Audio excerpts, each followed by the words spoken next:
you have a problem with feminism, Islam will fix it. If you have a problem with your wife not obeying you, Islam will fix it. Islam fixes a lot of the problems that men are currently facing. The problems we're discussing on this show, Islam fixes all of them, right? That's the first thing about Islam. And I'm not a Muslim, right? If I had to choose a religion, I would, because I live in an Orthodox Christian country, I go to the Orthodox Christian church. I donate $20,000 a month to the church in the country I live in. The church in Romania is very powerful, and I like having church friends. So I give them a lot of money, right? So I would guess I'm an Orthodox Christian. But if I had to bet on one religion as if I were betting on the stock market for the future, you have to bet on Islam. Because Muslims are intolerant. And I'm not saying that disrespectfully.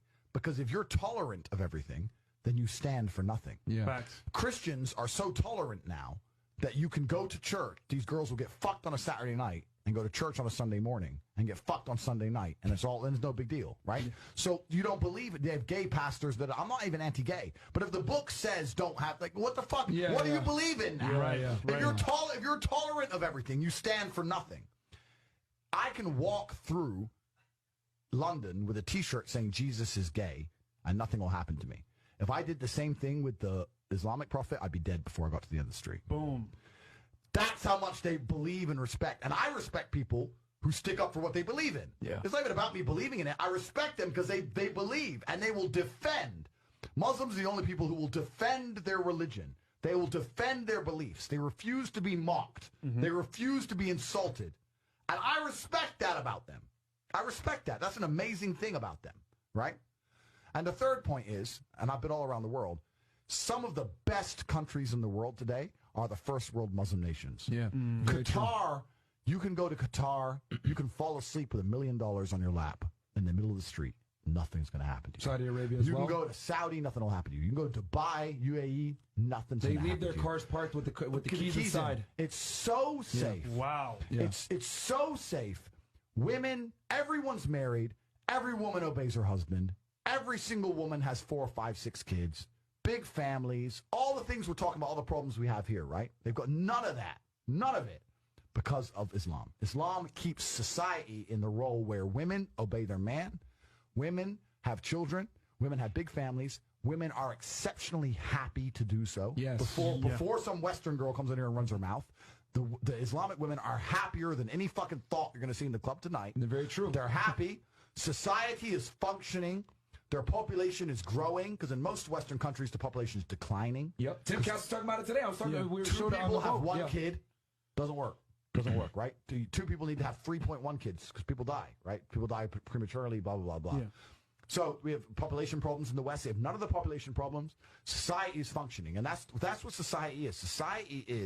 Society starts at the smallest possible group. You have families, and families make a street, and that street makes a village, and that village makes a town, that town makes a city, and that city makes a country.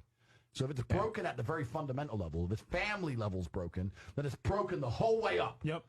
And that's what's happened in the West. And the first world Islamic countries have none of those problems. So if you're going to talk about a belief system that fixes issues, you need to go to Islam. And I will say this that will fix everything. And look, I'm not Muslim, but half my family's Christian, half is Muslim.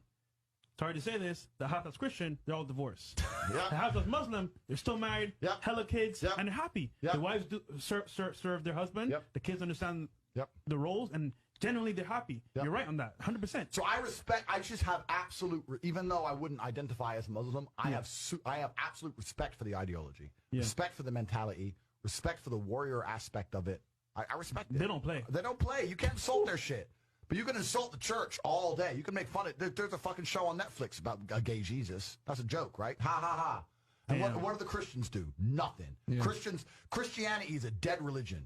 If you're a Christian, and I'm saying this as a Christian myself, Christianity is a dead religion which is confined to the history books. It's dying out. Your own Pope.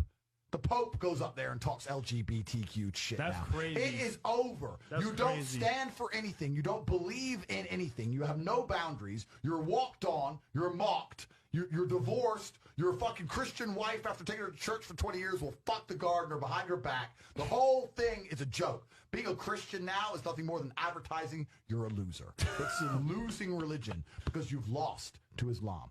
That's the future of religion.